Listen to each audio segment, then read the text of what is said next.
l'adoration de Dieu, qu'il se fasse dans les cœurs. Conduis ton Église dans la louange. Conduis ton Église dans l'adoration. Tu es digne de louange et d'adoration. Et ce matin, nous voulons monter dans les hauteurs de Dieu. Ce matin, prends les rênes de la réunion. Bénis ton serviteur. J'ai besoin d'un mot de Dieu ce matin. On s'attend à toi ce matin. Parce que tu es le chef de l'Église. Tu l'as payé, tu l'as acquis à travers le prix de ton sang. Et ce matin, nous voulons te laisser parler. Conduis l'Église ce matin. Au nom de Jésus. Amen. Amen. Bravo Seigneur. Merci à Dieu pour sa présence. J'aime quand je ressens la présence de Dieu. Amen. Et que je suis là où Dieu veut que je sois. Il y a tellement d'endroits où on pourrait être ce matin, mais l'Esprit de Dieu nous attire ici parce qu'il a quelque chose à nous dire. Et nous sommes à notre place, enfants de Dieu. Nous sommes à notre place ce matin.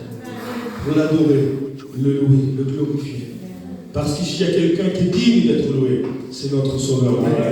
Alléluia. Peut-être que tu as les pensées ailleurs, tu es distrait, tu as des problèmes, des soucis, je te l'accorde. Parce que dans le monde où on vit, c'est compliqué. Mais Dieu est là ce matin. Pour te relever, pour t'encourager, pour te dire que tu n'as rien à craindre. Il est ton Dieu. Vous savez, quand Jacob combat avec l'ange de l'Éternel, la fin du verset dit, et Dieu le bénit là. Peut-être que tu cherches la bénédiction ailleurs, mais ce matin, la bénédiction, elle est là. Et ton Dieu, il est là.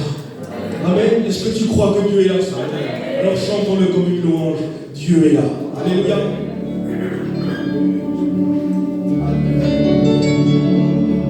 Dieu est là.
Les choses qui m'entourent me valent.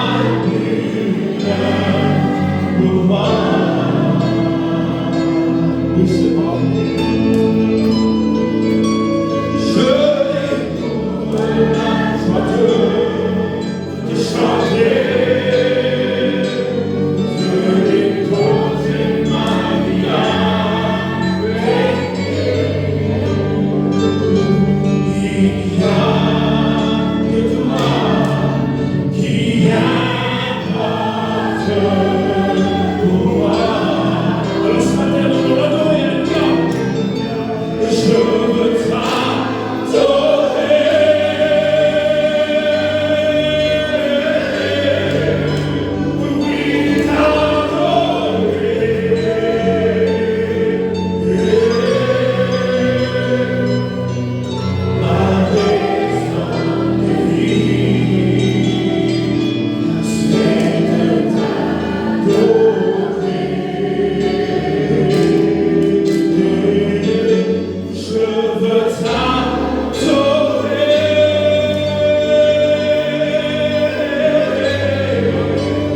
Oui,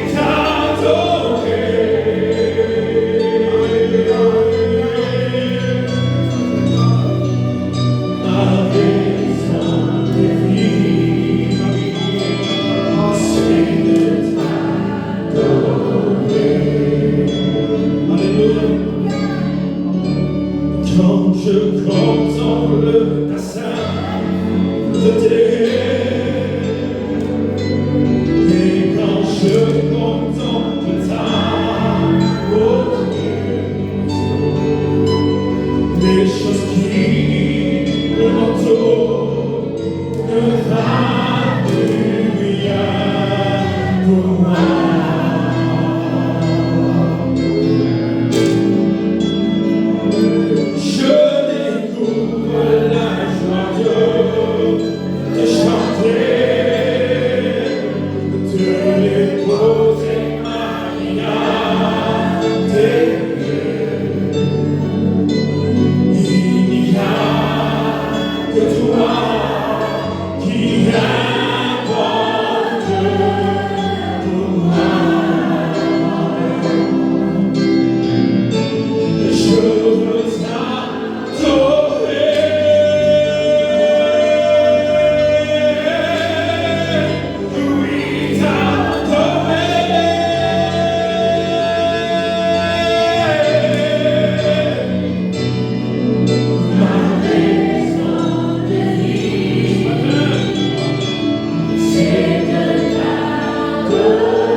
Merci parce qu'il y a ta présence au milieu de nous, Seigneur.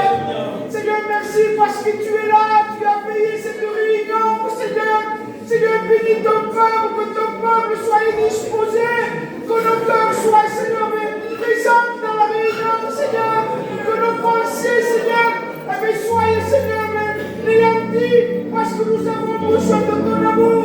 Dirige cette réunion, sois le gouvernail dans nos vies, Seigneur, que tu nous emmènes, Jésus. Amen. On invite Jésus, amen, ce soir, ce matin. Seigneur, viens, c'est demain. Seigneur, si dans cette semaine, il y a des endroits où, Seigneur, j'ai été trop présent. Seigneur, ce matin, prends toute la place. Viens et demeure ce matin, Seigneur. Alléluia. Seigneur, viens, c'est demain. Régnant oiseau avec l'homme. Seigneur, comble ma vie, remplis-la de l'esprit. Le Seigneur, que tout mon âme t'aime toujours de ça.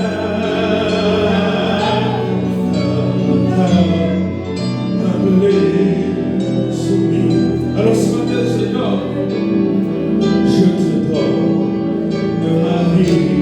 On chante Dieu ce matin. Je te donne ma vie, Seigneur. Je te donne ma vie, Seigneur. Je te donne ma vie, Seigneur. Je t'ouvre mon cœur, oui mon cœur.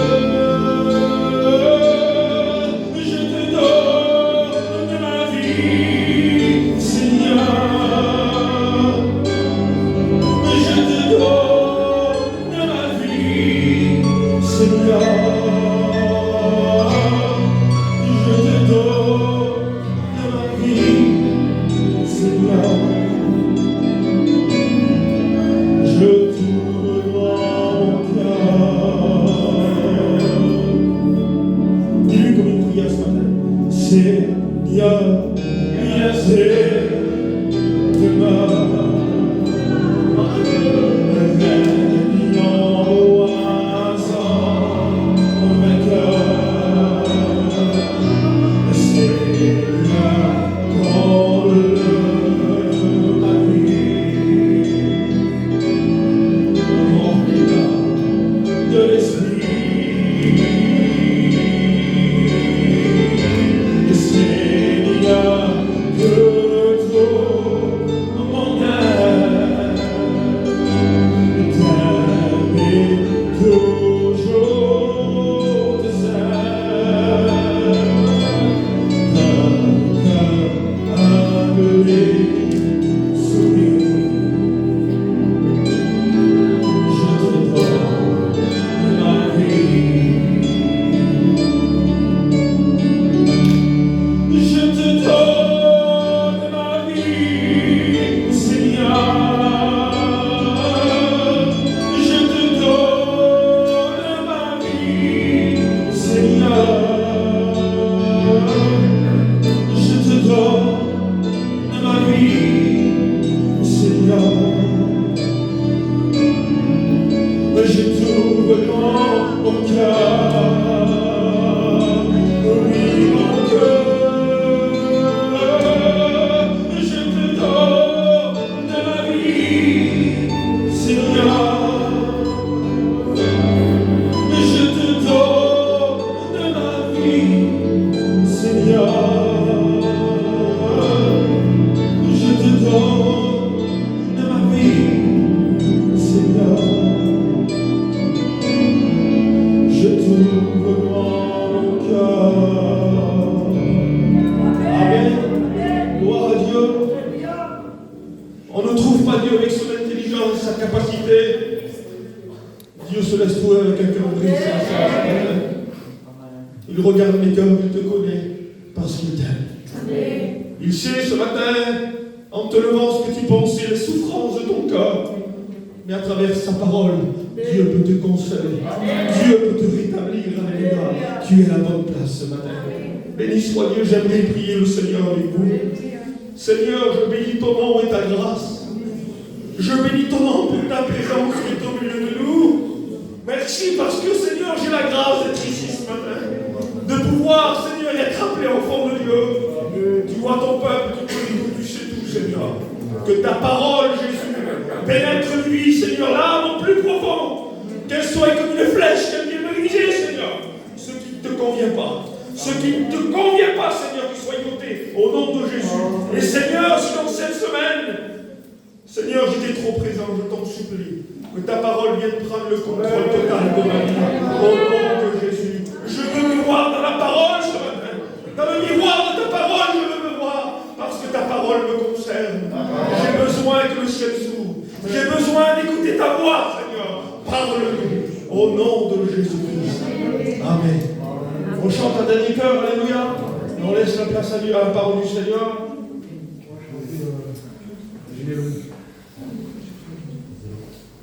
Ce matin, si nous sommes là, c'est en mémoire de lui. C'est parce qu'il est monté sur la croix, alléluia. Parce que son corps a été meurtri, que son sang a coulé sur le bois de la croix. Et aujourd'hui, nous sommes participants au Saint-Repas en mémoire de lui. N'oublions pas que nous ne voulons pas ici comme des religieux, par habitude. C'est en mémoire de lui, parce que c'est lui qui a payé, parce qu'il est venu. Alléluia. Que son nom soit béni. Alléluia.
Alléluia.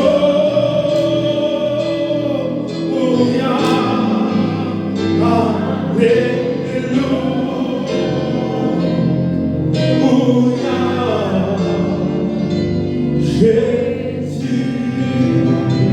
Amen. Béni soit Dieu. Je vais poser des questions encore. Pourquoi un tel homme, il y a 2000 ans, j'ai rien demandé, moi, Seigneur. Ils disent que quelqu'un est mort pour toi, oui. Mais pour quelle raison? Parce qu'il t'aime. Il t'a toujours aimé dans le plan rédempteur de la croix. Il pensait à toi. Son sang est par amour pour toi. Ce matin, soyons reconnaissants au travers de ta parole. Disons, Seigneur, je reconnais que j'étais rien. Mais le peu que j'ai de bon, Seigneur, c'est toi qui l'as déversé à la croix. Je veux tout te donner ce matin. En écoutant ta parole, mais pas seulement en la mettant en pratique. Amen. Que Dieu vous bénisse.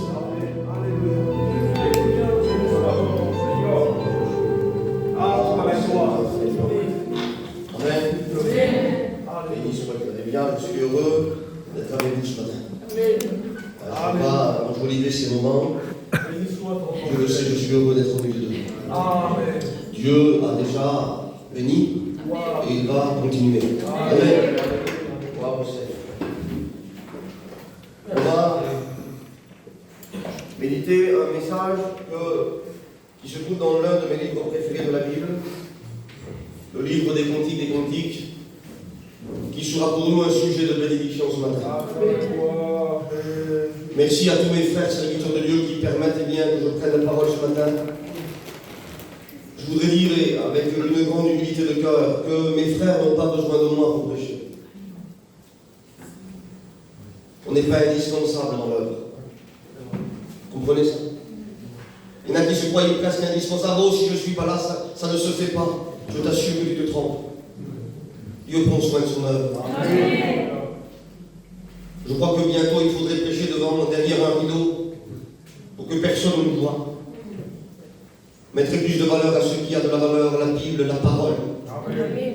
Bientôt on présente plus le messager comme étant le bon semeur que la semence elle-même.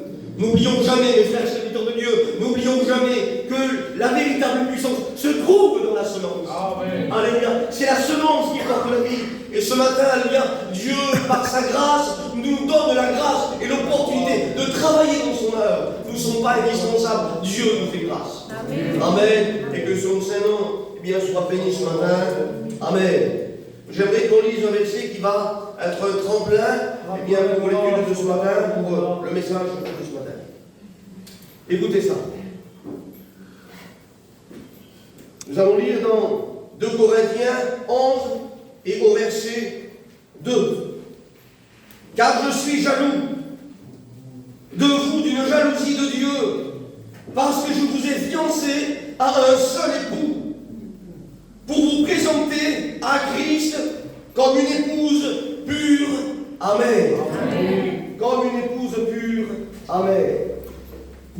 Christ, alléluia, est notre époux. Amen. Il est notre époux. Et en tant qu'époux, il a le droit de parler à son épouse. Amen. Sans être maladroit, les maris ont le droit de parler aux femmes. Bien sûr que les femmes ont le droit, mais l'époux a, d'après la Bible, une hiérarchie, si vous préférez. Et Christ, la Bible déclare que Christ est le chef, et il doit nous parler, Seigneur. Il doit nous parler, parce qu'il veut préparer son épouse à la rencontre. Amen. La plus belle des rencontres. Elle a lieu bientôt. L'époux vient.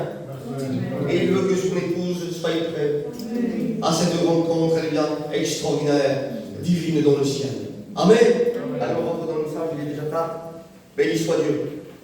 On commence. Amen. Écoutez ce qu'il dit. On va méditer ce message qui se trouve dans le livre des Cantiques, chapitre 4, et au verset 1. Si on a le temps, on ira jusqu'à la fin, on verra bien. La Bible déclare ça. Que tu es belle, mon ami, que tu es belle. Deux mots simples, mais qui ont une portée extraordinaire pour nous ce matin. Que tu es belle, mon ami, que tu es belle. Il faut savoir que ce livre, le livre des Cantiques, est composé de 3 personnages. Il est composé de la Sunamite qu'on appelle, qui est le type de l'Église ou d'Israël, et il est composé de Salomon, qui est l'auteur de ce livre, qui est bien le fiancé. Il est composé aussi des filles de Jérusalem, qui sont aussi les spectateurs de cet amour, alléluia. Alléluia. D'ailleurs, sans m'écarter du sujet, Cantique des Cantiques, chapitre 7, au verset 1, les filles de Jérusalem vont dire ça. Tsunamite, reviens, qu'on puisse te regarder. Et la Tsunamite va être étonnée de cette question, de cet appel. Viens qu'on puisse te regarder.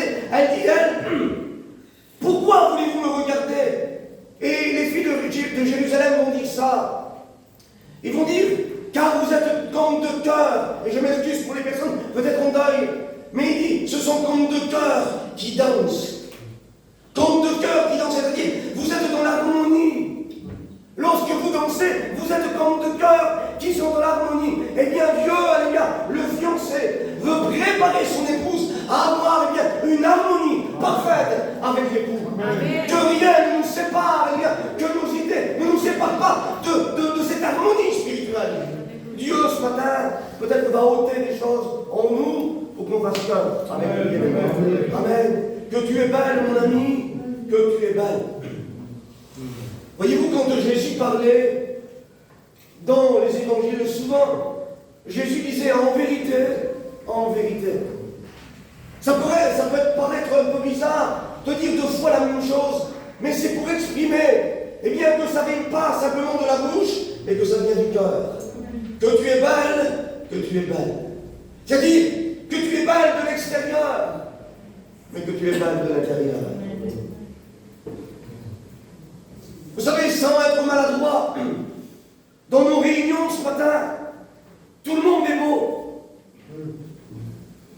Moi je vous vois, vous êtes les plus beaux du monde, les plus beaux chrétiens, les plus belles chrétiennes, mais je ne vois pas dans vos cœurs.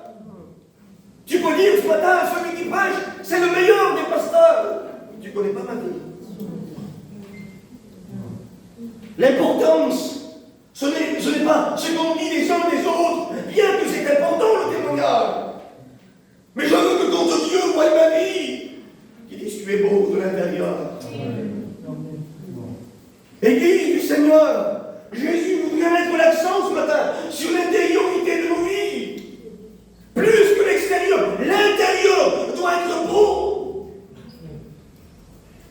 Des fois on se parle d'ornement, on se parle de l'extérieur, mais on oublie le plus principal, l'intérieur.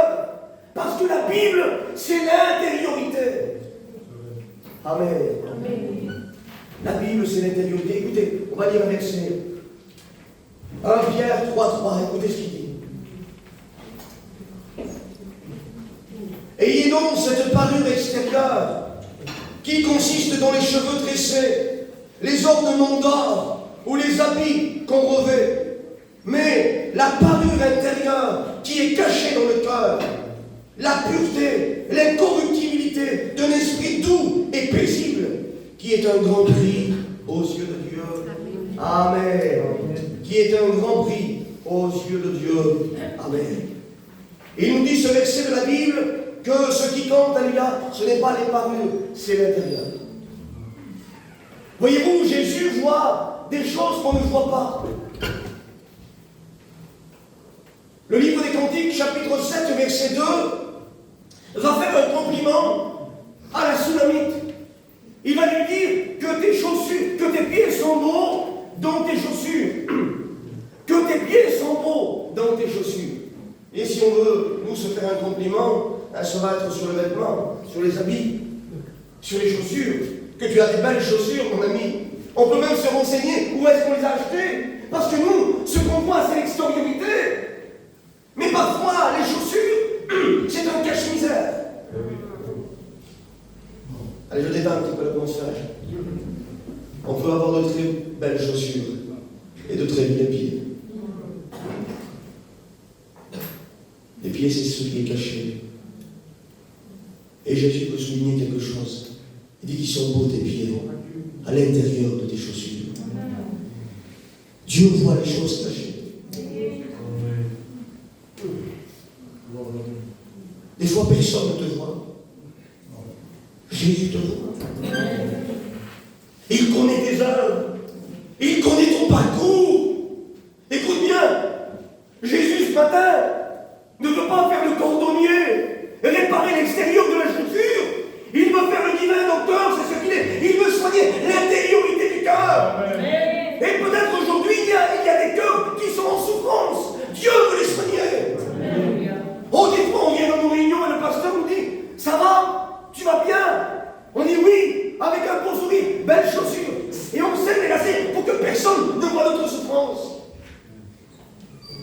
Ce matin, il est temps de défaire la chaussure pour que notre cœur soit soigné. L'intérieur, plus que l'extérieur. Écoutez, la Bible déclare ça, que c'est de l'abondance du cœur que la bouche parle. Je t'assure que si l'homme et la femme est plein de Dieu, alors Dieu sortira. Amen. Vous savez, nous, on aime la pêche, on aime la chasse avec mon frère. Et au bout de quelques minutes, on va parler de chasse, de pêche, parce qu'on aime. Mais on n'est pas rempli de ça. Restez, je vous assure, un quart d'heure avec quelqu'un. Et vous allez voir ce que règne dans son cœur. S'il règne Dieu, alors Dieu sortira. Écoutez, un jour, un maître a dit ça à ses élèves. Il dit, un homme avait une tasse de café et il a été bousculé par une dame. Et le café est renversé. Il dit, pourquoi le café s'est-il renversé? Puis les élèves ont dit, eh bien, parce qu'il a été bousculé, c'était la faute de la dame.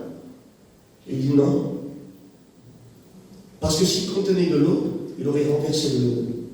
S'il aurait contenu du jus d'orange, il aurait renversé du jus d'orange. Et là, ça devient un peu plus profond. Il dit, c'est facile de mettre la faute sur quelqu'un.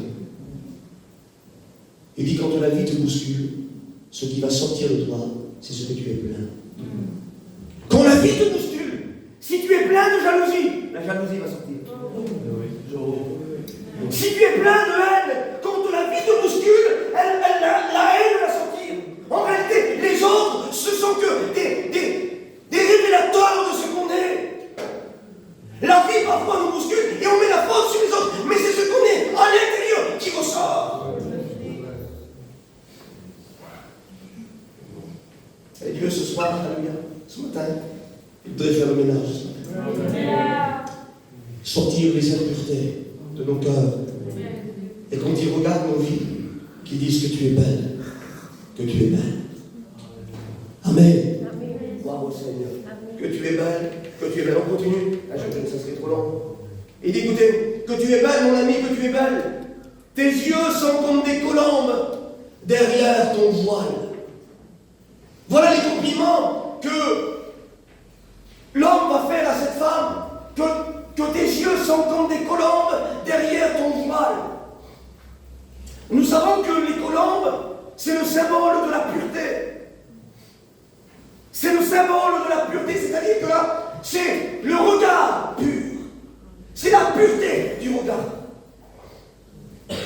Nous devons aller à l'église du Seigneur. L'épouse de Jésus-Christ doit avoir un regard saint. Amen. Amen. Les Juifs disent ça, que pour souiller nos âmes, il y a 3 sortes de portes. Il y a la porte de nos oreilles, qui, ce qu'on va entendre va être ou au positif ou au négatif. C'est-à-dire que quand je m'assois avec ma soeur et que je m'entretiens au bord d'un petit café, si j'écoute eh bien, les médisances, les calomnies, les candidatons des autres, t'as vu le pasteur n'est pas venu me voir, ça ne va pas me nourrir, ça va me faire du mal. Et c'est une porte ouverte pour souiller mon âme. Il faut, les gars, on a chanté trop, il est temps d'adorer Dieu en esprit et en vérité. Il est temps que quand on s'assoit avec des frères, des sœurs, autour de repas, autour de café, nous édifions Dieu, nous élevons Dieu. Oh, il y avait un homme un jour qui disait ça, quelque chose de simple. C'est quand vous faites un café, faites un petit café du Seigneur. Il faut que le Seigneur soit dans nos conversations. Un homme disait ça un jour. J'ai pas d'autre mot, c'est lui qui le disait. Il dit, mes oreilles ne sont pas des poubelles. Épouse de Jésus-Christ, il nous faut trier ce qui rentre. Les Juifs disent que, eh bien, la deuxième des portes, c'est la bouche. La Bible déclare ça, ce n'est pas ce qui va rentrer dans le corps, qui va souiller le corps, c'est ce qui va en sortir.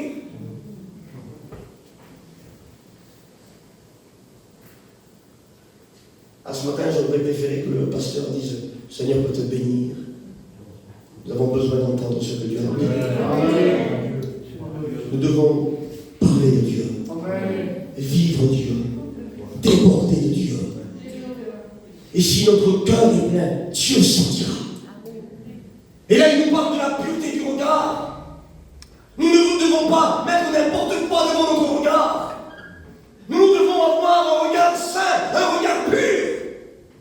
Oh, je regardais un reportage l'autre jour sur les parachutistes. Et il disait que là où leur regard se portait, leur corps se dirigeait. C'est extrêmement bizarre, mais à combien réel. C'est-à-dire que quand ils sortent, là où ils tournent leur tête, leur corps se dirige. Ils sont dirigés par leur regard. Et j'aimerais te dire quelque chose. Dans le spirituel, c'est exactement pareil. Notre vie spirituelle est dirigée par ce que nous regardons. Et si nous regardons, eh bien, je m'excuse de le dire, mais il faut le dire, si nous regardons le péché, notre corps est attiré par le péché. Mais si nous regardons la sainteté de Dieu, alors nous vivrons la sainteté. Si nous regardons la Bible et que nous avons sous nos yeux la Bible, nous serons attirés par la Bible. Comme des colombes derrière ton voile, il y a une séparation. Dieu veut mettre sur notre regard une séparation. Et vous voyez, quand on a un regard spirituel, on ne voit pas le défaut de nos frères et nos sœurs. Ça a été mon expérience, ça. Écoutez, j'ai vécu avec Michael, Dino, Samuel, et j'avais une école dans le spirituel très stricte. Et quand je suis parti un petit peu d'eux, que j'ai été en mission, à droite, de gauche, les choses que je voyais ne me plaisaient pas. Et ça me donnait à parler. Je voyais des choses qui ne correspondaient pas, si vous préférez, à mon éducation spirituelle. Je voyais que les défauts, je ne voyais aucune qualité. Et mes yeux étaient portés sur les défauts de mes frères et de mes sœurs. Et ça me donnait à parler, de rentrer dans les conflits. Et à la fin de la mission, je suis rentré chez moi, et j'ai dit, Seigneur, parce qu'on n'est pas des super-héros, écoutez, on n'est pas des parfaits. J'ai dit, Seigneur, c'est peut-être moi qui adore. Et je me suis mis à jeûner, à prier. Et j'ai dit, Seigneur, tu me montreras. Et au bout d'un moment, je sortais d'un jeûne, je me suis mis dans ma caravane, et je m'excuse pour les personnes en deuil, mais je regardais un reportage sur Harvard, les grands lycées, et ils étaient tous devant les escaliers du lycée là, et ils étaient tous bien, avec le même habit, le même costume, le même uniforme. Et le monsieur a pris la parole, il dit ça. Il dit, vous voyez ici, personne ne rentre s'il n'a pas l'uniforme. On appelle ça l'uniformité, être uni par l'uniforme. Et le Saint-Esprit m'a parlé dans mon cœur. Il dit, mon église, c'est pas ça. Je me plais dans la diversité. Je me plais dans la diversité. Et quand Dieu m'a dit ça, écoutez, j'ai tombé un jour. C'était Dieu qui était en train de me prêcher. Et je recevais les instructions de Dieu. Dieu me disait, tu n'es pas meilleur que tes frères. J'aimerais te dire que tu n'es pas meilleur que tes frères. Tu n'es pas meilleur que ta soeur. Arrêtons de critiquer. Arrêtons de parler. Prions pour eux. Amen. Oh, que le Saint-Esprit, quand on a eh bien, cette vision pure, cette vision sainte, il y a un voile qui se met. On ne voit pas les défauts. Que tes yeux sont comme des colombes derrière ton voile. Le Saint-Esprit doit mettre un voile sur le défaut de mes frères, sur le défaut de mes soeurs. Et alors, je prendrai qualité. Je prendrai qualité. Parce que, croyez-moi, que quand on fait abstraction des défauts, nos frères et nos sœurs ont de la valeur. Nos frères et sœurs ont de la qualité. Et Dieu sont saints. Dieu sont saints. Amen. Amen. Gloire au Seigneur. On continue. Amen. Allez, on continue. Béni soit Dieu. Écoutez ça. Il continue, il dit ça. Tes cheveux sont comme un troupeau de chèvres suspendus sur les flancs de la montagne de Galade. Amen. Tes cheveux sont comme un troupeau de chèvres suspendus sur les montagnes de Galade. Alors il faut savoir que les cheveux, surtout les cheveux de la femme, alors les cheveux de l'homme, dans l'Ancien Testament, c'était une force, mais les cheveux de la femme, c'est une gloire. C'est un honneur. D'après la Bible, c'est un honneur pour les femmes d'avoir les cheveux longs. Parce que les femmes qui ne correspondaient pas à la Bible avaient les cheveux rasés. Et elles étaient distinguées des autres. Mais lorsque une femme portait la chevelure, c'était une femme de renom, une femme respectable. Et quand elle était dans son foyer, elle faisait l'honneur de son mari. Et là, il dit qu'ils sont beaux des cheveux. Ça veut dire, c'est le respect de la gloire. Les cheveux, la chevelure, c'est le respect du mari. Mais les chevelures de la fiancée spirituelle, c'est le respect de Dieu dans la gloire. Il faut que notre témoignage, notre splendeur reflète le Christ. Le mont Gilad, la montagne de Gilad, c'était là où Jacob, avec Laban, son père, avait fait alliance. Et Jacob avait monté un monticule de pierre, et il dit, ce monticule-là servira de témoignage. Il servira de témoignage. C'était la montagne du témoignage de cette alliance. Bien, ça veut dire quoi? Qu'est-ce que tu veux nous dire, Seigneur? Bien, ça veut dire que l'époux a fait alliance avec l'épouse. J'aimerais te dire que toi, même si tu ne crois pas être quelqu'un de valable, Dieu a pris le soin de se fiancer avec toi. Amen. Amen. Et il faut, alléluia, que cette gloire émane de nous.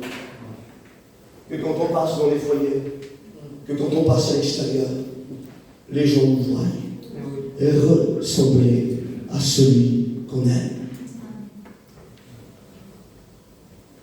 Reviens à la tsunami que je l'ai cité tout à l'heure, quand on te regarde. Les gens de l'extérieur, je vous promets, qui nous regardent.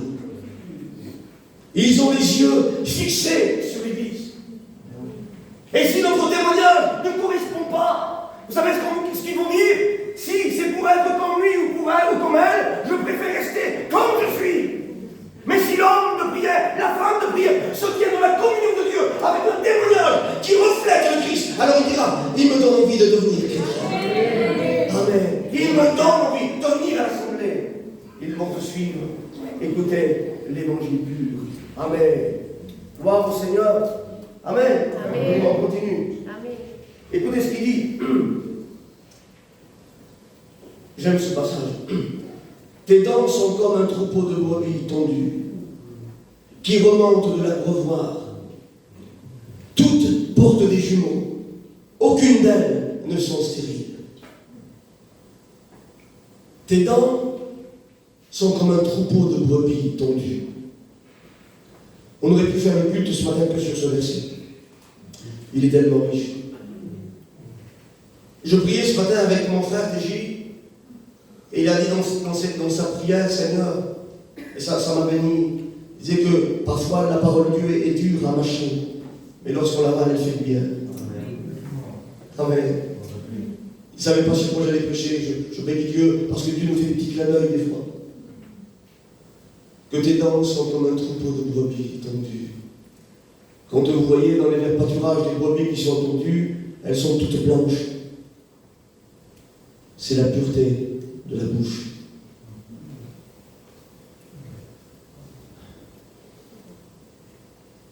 Nous ne devons pas manger n'importe quoi. Il y a un proverbe dans le monde qui dit celui-là il mange à tous les râteliers. Vous ne connaissez pas ça? Celui-là il mange à tous les râteliers. Ça veut dire qu'il s'assoit à toutes les tables. Un chrétien c'est pas ça. Un chrétien c'est pas ça. Un chrétien s'assoit à la table de Dieu. Amen. Et il mange les paroles que Dieu lui donne. Il mange la nourriture de Dieu. Il ne mange pas n'importe quoi. Parce que le chrétien, l'estomac du chrétien, excusez-moi, il est indigeste pour les choses du monde. Il aime recevoir la nourriture de Dieu. Parce que lorsque, même si elle est amère dans la bouche, elle devient douce au palais, elle devient amère, elle nettoie l'intérieur. C'est Dieu qui parle. Dans l'Apocalypse, le livre que tu vois, mange-le. Et dit, lorsque je le mets à la bouche, il était comme du miel, mais à l'intérieur de moi, il était comme du fiel dans mes entrailles. C'est les deux aspects de la parole. Dieu peut te dire, je vais te guérir, il le fait. Dieu peut te dire, il va te bénir moi, c'est amer dans nos entrailles. La parole de Dieu vient trancher, vient bouleverser l'intérieur. Parce qu'il y a des choses qu'il faut qu'ils sortent. Nos dents doivent distiller la sainteté.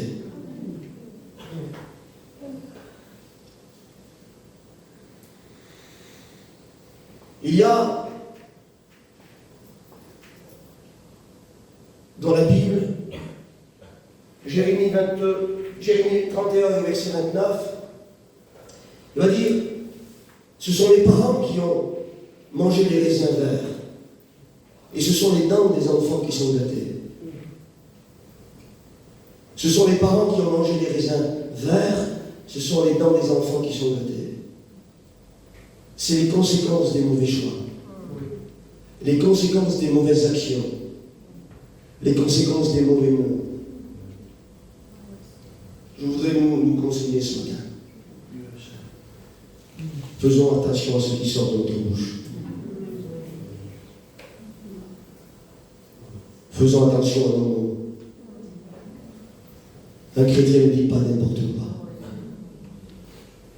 Dans la bouche du chrétien, c'est du sérieux. Des fois, allez, j'y vais. Des fois, je viens chez vous et je vais m'appliquer à parler.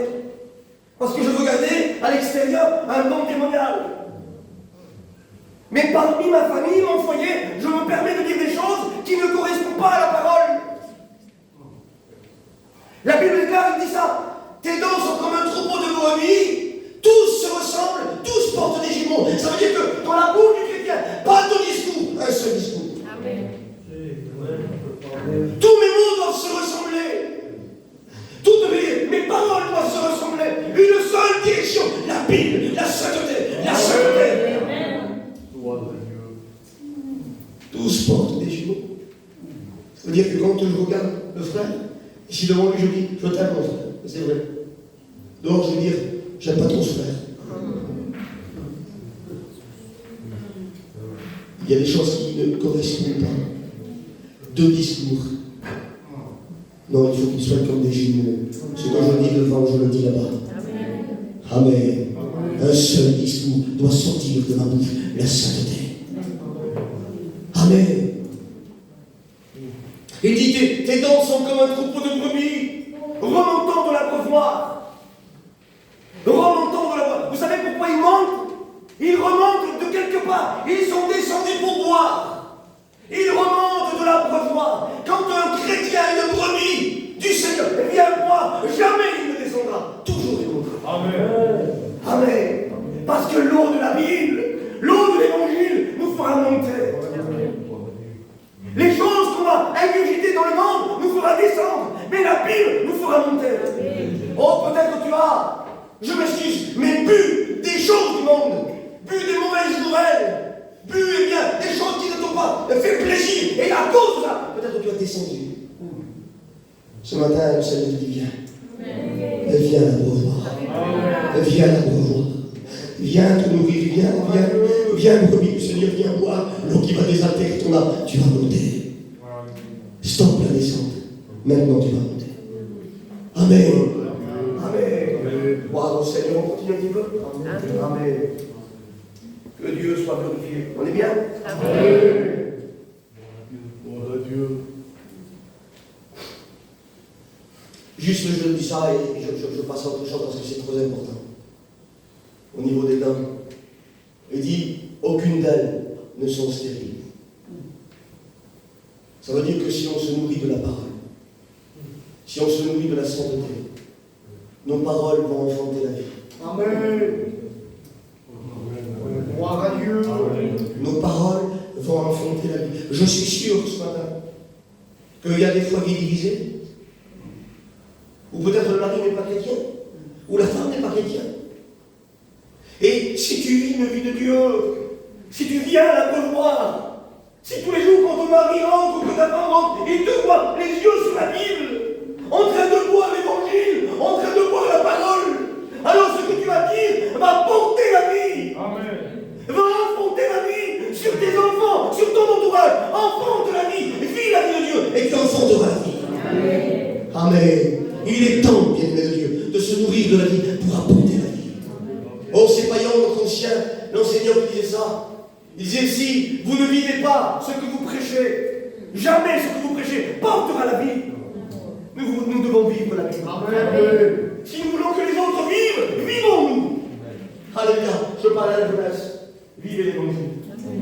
Et vous produirez l'évangile. Là, vous passerez, vous dites des fois, oh, je suis pas venu dans l'église, j'ai pas de tâche particulière. Je vous assure que vous êtes un trésor dans les mains de Dieu. Amen. Vous êtes un flambeau dans les mains de Dieu. Et là où vous allez passer, vous allez apporter la vie. À continuer, ne vous découragez pas. Avec ce que vous voyez, vivez la vie de Dieu. Et vous porterez la vie.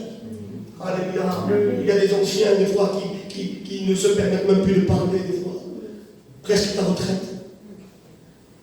Je vous assure, vivez la vie.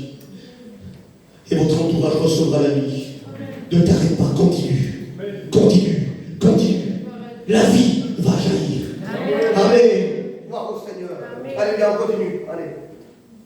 Il dit ça. Tes lèvres sont comme un fil de cramoisi. Et ta bouche est charmante. Et tout dépend des versions ou agréables.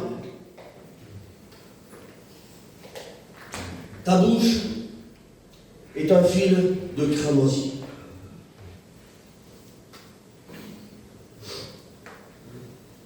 Vous savez ce que c'est le cramoisi? C'est le sang. Le cramoisi, c'est le sang. Le mot fil, c'est le mot rourt en hébreu. Et rourt, c'est cousu.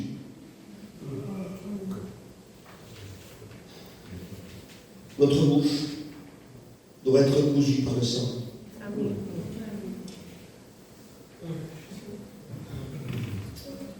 Notre bouche doit être cousue par le sang. Amen. Cousue par le sang.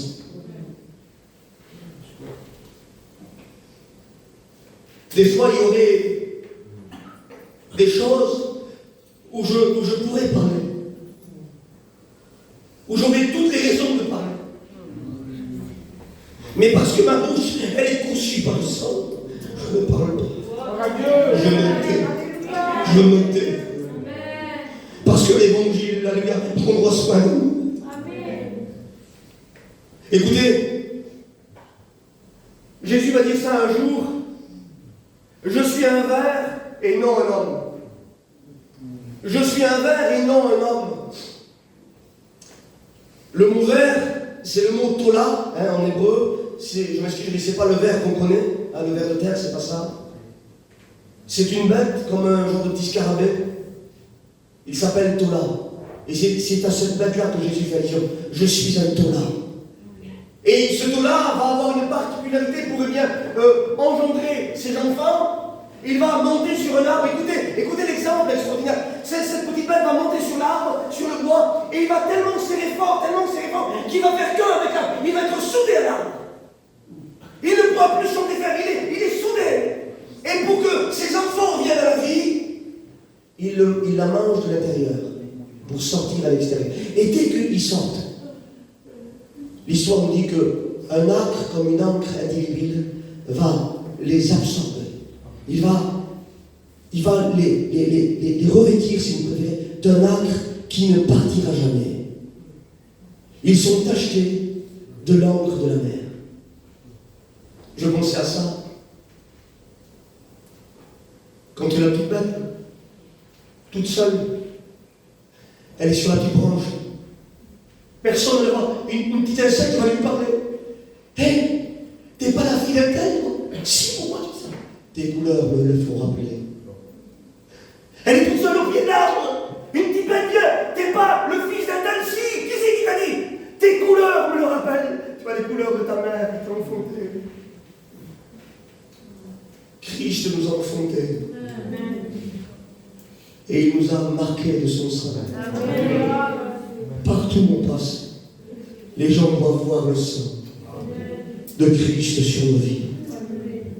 Sans parler, il dit cet homme est un saint homme de Dieu. Que quand on vient, écoutez, mais quel compliment spirituel, que quand on vient sans parler, il dit, t'es un pasteur, toi? Oui, mon frère. T'es un chrétien, non? Oui. T'es un chrétien? Oui. Pourquoi? tu reflètes l'image de Christ. Alléluia. Amen. Tu reflètes celui et celle qui t'a enfanté. Amen. J'ai ouvert cette petite parenthèse pour un but. Le mot Tola, c'est un roi dans l'Ancien Testament. Et il a été enfanté par quelqu'un, son père, c'est Pova. Et le mot Pova, en hébreu, ça veut dire bouche. Il s'écrit avec un P en hébreu, le Vav et le Ré. Le P, c'est quoi? C'est la bouche. Le Vav, c'est le clou. Et le Ré, c'est le souffle. Ça veut dire que le chrétien, quand sa bouche est clouée, le souffle de Dieu pour le relais. Amen. Je le répète. Quand la bouche du chrétien est clouée, le souffle de Dieu prend le relais. Ça veut dire que dans les situations où j'aurais dû me taire et que je parle, Dieu prend pas le relais. Tu les trois pensées. Il faut que notre bouche soit cousue. Cousue par le fil, cousue par le sang.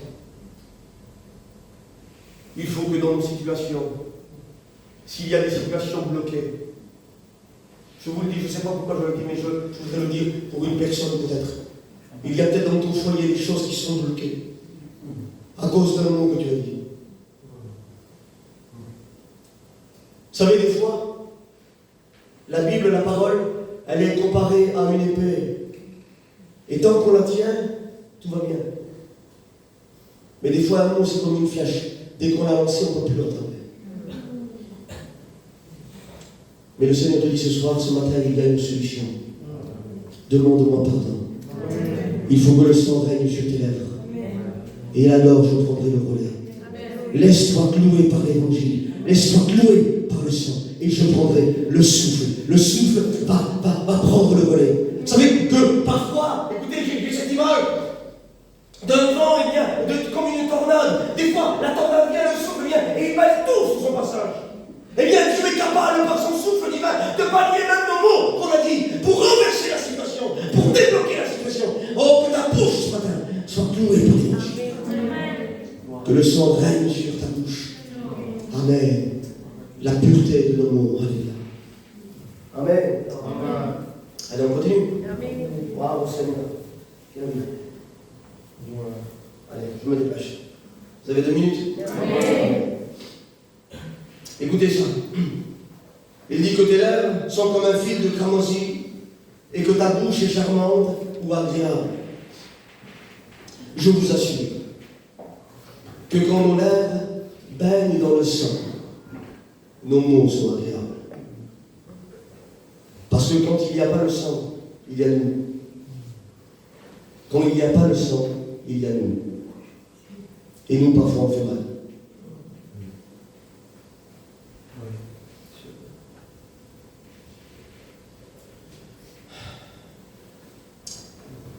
Il faut que dans nos mots, dans notre parole, dans notre vie, sorte le pain de vie pour nourrir les autres. Un jour, David est descendu dans le combat là où ses frères combattaient pour apporter du pain. Je crois qu'il est temps, frères et sœurs, que nous descendons dans le combat de nos frères et nos sœurs pour apporter du pain. Le pain, c'était pour ses frères. Les pierres, c'était pour l'ennemi. Des fois, on se trompe. On prend les pierres pour nos frères et on nourrit l'ennemi. Il faut apporter du vrai pain. Du vrai pain. Que nos paroles soient assaisonnées. Amen. Béni soit Dieu. Écoutez ce qu'il dit. Tes jours sont comme une moitié de grenaille derrière ton voile. Tes jours sont comme la moitié d'une grenaille derrière ton voile. Vous savez ce que c'est les joues dans la Bible? C'est le symbole d'une vie frappée. Parce que quand on frappe quelqu'un, on le frappe sur les joues. Jésus a été tellement frappé que la Bible déclare qu'il n'avait plus l'aspect d'un homme. Tellement son visage était unifié par les coups. Et Il dit que tes joues sont beaux. Il dit ils sont comme des grenailles. Les grenailles, c'est la parole de Dieu. D'après les Juifs, ils ont fait des recherches, ils disent que toutes les grenailles comportent à l'intérieur 613 grains, correspondant aux 613 préceptes des Juifs. C'est-à-dire que quand ils ont gravé les grenailles quelque part, c'est le symbole de la parole. Alors il dit ça, il dit tes joues, en réalité, je le dis en français, tes joues reflètent ma parole. Tes joues reflètent ma parole. Cantique des Cantiques, chapitre 1, verset 10, il va dire que tes joues sont beaux au milieu de ton collier. Et des fois, nous, on met plus l'accent sur les colliers, les parures, ce qui se voit. Parce que bientôt, l'Église est fan de ça. Amen. Fan des joyaux, fan de ce qui frappe les regards. Je veux monter sur l'estrade, je veux chanter. T'as vu, pasteur, je jeûne. T'as vu, pasteur, je prêche bien. La parure, ce qui se voit. Que tes joues sont beaux derrière ton collier. Tu sais ce que ça veut dire? J'aime tes joues lorsqu'elles sont frappées et que tu ne te défends pas, que tu me laisses te défendre. Quand tu es frappé au travers de l'injustice, que tu es frappé dans ton foyer, frappé par la calomnie, que les gens frappent par le jugement, quand tes joues est frappé par la disette, que tes joues est frappé par le malheur, que tes joues est frappé par la séparation, et que tu ne te défends pas, lorsque tu me laisses te défendre, je t'aime, je pense. Une dame normalement constituée, son mari la défend. Laissons l'époux nous défendre. Laissons notre époux nous défendre. Que tes joues sont belles derrière tes colliers,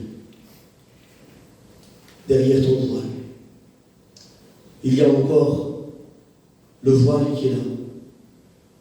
Parce que la séparation que procure la parole nous rend belles et beaux. Vous savez, quand on se marie, selon des traditions, c'est le mari qui enlève le voile du visage. Parce que l'épouse lui appartient qu'à lui. On appelle ça la fidélité. Je veux lui être fidèle. Je veux lui être fidèle. Je veux lui être fidèle. Amen. On continue de 3 minutes de plus. Amen. Écoutez, je crois que ça va nous faire du bien encore. Ton cou est comme la tour de David, bâtie pour être une arsenal. 1000 boucliers y sont suspendus. Tous les boucliers des héros. Amen. Ton cou est comme la tour de David, où elle a été bâtie pour être une arsenal. C'est-à-dire une arsenal de guerre. Là où on range les armes. La tour de David, il y avait une tour où on rangeait les armes. Les boucliers. Et tous les boucliers des héros étaient suspendus. Que quand les gens, ceux qui étaient morts dans le combat, les héros, ceux qui étaient morts au combat, quand on allait prendre les boucliers, on regardait les boucliers des héros. Ceux qui étaient morts au combat, ça nous donnait de la foi pour le combat.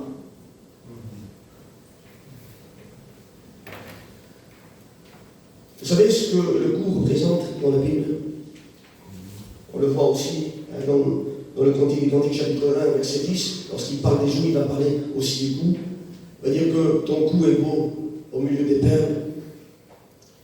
La Bible déclare que nous sommes, nous l'Église du Seigneur, nous sommes le corps. Amen. D'accord? On est le corps de Jésus-Christ. Et qu'est-ce qu'il est, lui? Amen. Il est la tête. Et ce qui va relier mon corps à ma tête, c'est le cou. C'est ce qui va me servir de communion entre mon corps et ma tête, c'est le cou. Le cou dans la parole, c'est la communion que tu as avec le Maître. C'est la communion que tu as avec le Père. La communion que tu as avec ton époux. Il dit que ton cou est beau au milieu des perles. Et je vais le redire. Ce matin, ça ne me gêne pas de le redire. Arrêtons avec les perles. Arrêtons avec les parures. Arrêtons avec l'estrade. Arrêtons avec nos belles prédications. Arrêtons avec nos beaux chants. Si Dieu n'est pas là, si notre communion n'est pas là, je vous assure, écoutez, je vous ouvre mon cœur ce matin. Et je dis de mon Dieu que c'est vrai. Dieu me fout droit si je dis quelque chose qui n'est pas vrai. Dieu me dit, tu arrêtes ta communion ou tu arrêtes de prêcher. J'arrête de prêcher. Parce que si je prêche en communion, ce que je vais prêcher ne va pas aboutir. Je préfère ma relation avec lui que ma prédication. C'est plus important. Parce qu'il y a des gens qui prêchent, qui ne montrent pas au ciel. Il y a des orphelins, des qui veulent, qui prient et qui iront au ciel. Parce que leur communion est importante. Arrêtons avec les perles. Revenons dans la communion. Revenons à l'état de l'abaissement. Parce que le véritable adorateur, vous savez ce que ça veut dire? L'adoration, c'est la prosternation. Celui qui adore, il se prosterne. Ce n'est pas quelqu'un qui prie debout, c'est quelqu'un qui se prosterne. Nous avons besoin de réapprendre les vraies valeurs, de réapprendre la vraie vie avec Dieu. Ne pas revenir quand on est dans la prière et dans l'intimité que quand on a besoin. Mais savoir prier le nous dit Seigneur, merci pour ce que je suis. Merci parce que tu m'as sauvé. Merci parce que tu es Dieu et que tu viens au monde. Merci. L'adorer. Il dit que ton cou est beau et qu'il est comme une arsenal. Que notre communion, frères et sœurs, devienne une arsenal de guerre pour affronter l'ennemi. Parce que je t'assure, écoute-moi bien, si tu ne vas pas puiser des armes dans l'intimité, tu seras vaincu au combat. Je t'assure que tes victoires, tu vas les prendre à genoux. Tes victoires vont se créer dans l'intimité. Le champ de bataille est révélateur. Croyez-moi que le champ de bataille est révélateur. Il y a des gens où j'aurais misé moi, et dans le champ de bataille ils se sont fait tuer. Parce qu'en réalité, ils n'avaient pas le coup. Ils n'avaient que l'éternel. Apprenons à revenir à jour. Il dit que tous les boucliers des héros, ils sont suspendus. Rappelons-nous de nos frères et sœurs, de nos anciens qui sont partis. Il y a des anciens ici qui ont tenu le coup. Des anciens qui ont passé le malheur et qui sont encore là. Leur foi doit nous servir de motivation. Seigneur, ceux qui sont devancés dans le ciel et qui ont tenu jusqu'au bout sont pour moi une force aujourd'hui. Parce que si eux y ont arrivé, je peux le faire aussi. Apprenons à ce que notre communion, le coup, devienne une arsenal de guerre. Une tour, alléluia, imprenable. Une tour imprenable. Parce que quand je suis dans la hauteur spirituelle, je vois mon ennemi arriver. Mais si je suis à terre, il va me surprendre. Je dois reprendre de la hauteur. Prenons ce matin de la hauteur spirituelle. Pas de la hauteur de l'estrade, de la hauteur spirituelle. Amen. Je dis juste ça, après je termine. Il y a, vous savez, l'aigle, je pense à ça quand je prêche. L'aigle, il n'a pas d'ennemi. Personne ne vient l'attaquer. Vous savez pourquoi? Parce qu'il vit dans les hauteurs. Et il n'y a que quand il descend pour se nourrir, il y a un seul animal qui vient le défier. Vous savez, c'est lequel? C'est le corbeau. L'histoire nous dit qu'il vient et il agrippe au-dessus. Et il est tellement fort, le corbeau, qu'il ne veut pas lâcher. Vous savez ce que l'aigle fait pour que le corbeau lâche? Il remonte dans les hauteurs. Il remonte dans les hauteurs. Il remonte dans les hauteurs. Et à un moment donné, parce que l'aigle est fait pour les hauteurs, le corbeau n'est pas fait pour les hauteurs. Il n'arrive plus à respirer, il suffoque. Il a plus d'air. Il ne sait pas vivre dans les hauteurs. Vous savez ce qu'il fait? Il lâche.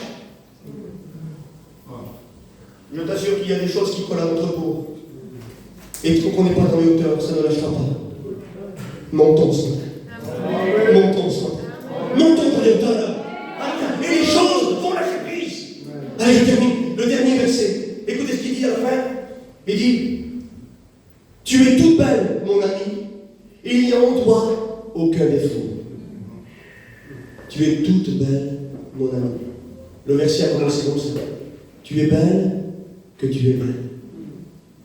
Et le verset termine par tu es toute belle. Parce que Dieu ne nous veut pas belle à moitié. Il ne veut pas du maquillage pour cacher les défauts. Il nous veut toutes belles. Et si on pratique ce qui a été dit ce matin, dans notre langage, dans notre vision, dans notre comportement, Dieu nous verra toutes belles. Parce que Dieu veut nous voir tout entier, beau et belle. Il dit: il n'y a en toi aucun défaut. Pourtant, on n'est pas parfait. Mais quand le sang de son Fils règne sur nos vies, règne sur nos cœurs, il ne voit pas de défaut. Il voit le Fils au travers de toi. On va prier, Seigneur. On va prier. Dieu nous a exhortés ce matin. Seigneur, nous sommes devant toi. Je me plais à non seulement entendre ta parole, mais aussi à porter ta parole. Car ta parole est une source de vie.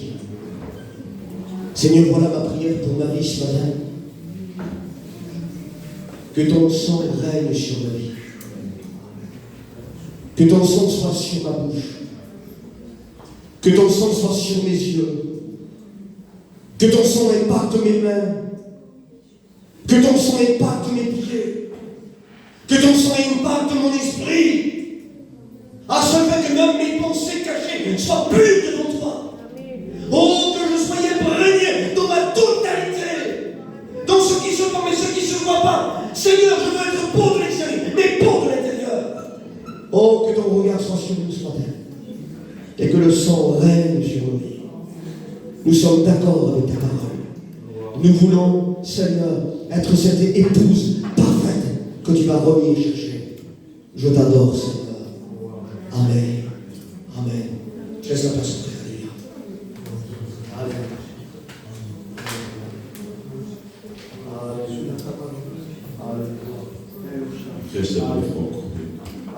C'est vrai que l'heure est très, très avancée, mais que le message ne sorte pas. Il faut que le message reste dans notre cœur. Je comprends David, le roi David, lorsqu'il disait: je suis dans la chambre, lorsqu'on me dit allons, montons. Ça me fait penser ce texte, que lorsqu'il monte, le corbeau lâche. Montons, pas je monte. Montons, ça veut dire unis. Amen. Tous avec la même pensée ce matin. La parole a parlé ce matin. Et s'il faut demander pardon, Seigneur, je te demande pardon, parce que parfois, moi, mon serviteur Paul, parfois mon langage ne plaît pas à Dieu. Et ce matin, je veux demander pardon. Amen. Parfois, on sait se tenir à parler, mais le cœur parle parfois. Et c'est tellement méchant, la pensée des cœurs, une pensée de murmure, de critique. Et Dieu entend, et Dieu voit, et Dieu, ça le dérange, ça. Ce matin, s'il faut demander pardon, l'Église. Merci. Demandons pardon. Amen. Parce que Dieu voit tout, entend tout. Amen. On va s'incliner. Avant de faire la lecture de la Sainte Seine, je vais chanter un chœur qui nous dit: prosternez-vous. Amen. Voilà ce qui nous revient. Il faut que l'Église se prosterne. Chercher l'humiliation. Pour toucher le cœur de Dieu, il faut descendre parfois. Amen. Dieu se plaît lorsque l'Église s'incline et qui dit: Seigneur, je suis incapable, je te demande pardon, Seigneur. On entend le chant. Devant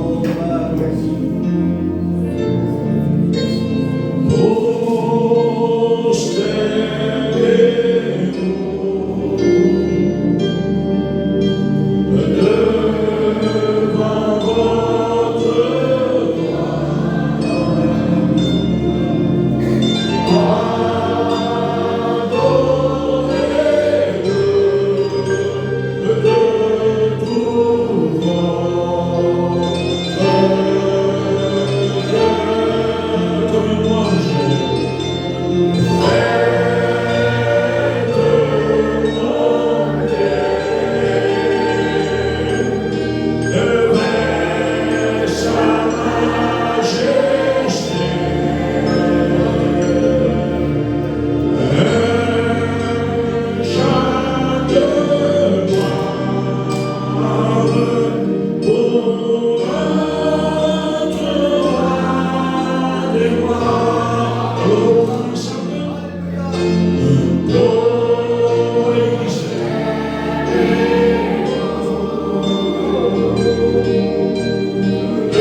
Le message n'a pas été pour celui qui était à côté. La Bible dit, examinez-vous vous-même. La parole est pour nous tous. Et il a eu, je le dis comme ça, une tranche du Père du ciel. Ce matin, j'ai pris mon pour moi. Et l'Église a besoin d'une communion, les frères. Qui soit plus estimant. Qu'il est bon parfois de s'arrêter de parler et laisser parler Dieu. Pendant qu'il mangeait, Jésus prit du pain. Et après avoir rendu grâce, donnant aux disciples à disant, prenez et mangez, ceci mon corps. Il prit ensuite une coupe, et après avoir rendu grâce, le donnant en disant, buvez-en tous, car ceci est mon sang. Le sang de l'alliance qui est répandu pour plusieurs pour la rémission de péché. Et il dira, ces paroles, je ne boirai plus désormais de ce fruit de la vie, jusqu'au jour où j'en boirai de nouveau avec vous dans le royaume de mon Père. On va présenter les âmes même. Maintenant, nous sommes à présenter au Père. À ce petit mot, présenter à leur vie. Quelle joie dans mon cœur, Seigneur, de me trouver devant cette table qui est tellement symbolique pour nous et qui nous rappelle, Seigneur, une vérité de ce jour qui pour nous a été une victoire. Amen. De ce jour, Seigneur, qui pour nous est tellement important. De ce que ton corps a été cloué, Seigneur. Je veux te présenter ce pain qui nous rappelle le corps immolé, qui nous donne accès à Dieu. Je veux te rendre grâce, Seigneur, de cette table et de ce corps immolé qui guérit les malades. Seigneur, merci. Amen. Merci de bénir, Seigneur, la Sainte Seine. Au nom de Jésus-Christ. Amen. Seigneur, je te remercie. Merci pour la grâce ce matin quand tu as parlé. Et combien je te remercie pour tout ce que tu as fait pour nous. Pour ce saint verset pour moi, pour mon église, pour ton peuple, Seigneur. Ce saint que j'avais besoin chaque jour. Chaque jour, chaque seconde, j'ai besoin de ce saint. J'ai besoin de toi, Dieu. Et merci pour avoir tout accompli. Il n'y a rien à rajouter. Il n'y a rien à enlever. Merci pour le tout accompli. À combien je te place pour cela de ta grâce, Dieu. À toi la gloire. Amen. Voilà, ceux qui prennent à cette scène, vous relevez de votre place. Et alors, c'est qu'à faire au bout de ce check. Et que quelques frères puissent louer Dieu. Je sais que l'heure est très avancée, mais pour remercier tout. Mais si vous pensez, remercier Dieu parce que ce matin, il nous a annoncé. Demandez à Chino de prier le Seigneur. Nous voulons te bénir, Seigneur, te remercier pour ta parole. Seigneur, merci parce que tu nous as aimés. Seigneur, merci parce que tu veux nous rappeler ce matin que nous devons revenir au sang, le sang qui nous a lavés, le sang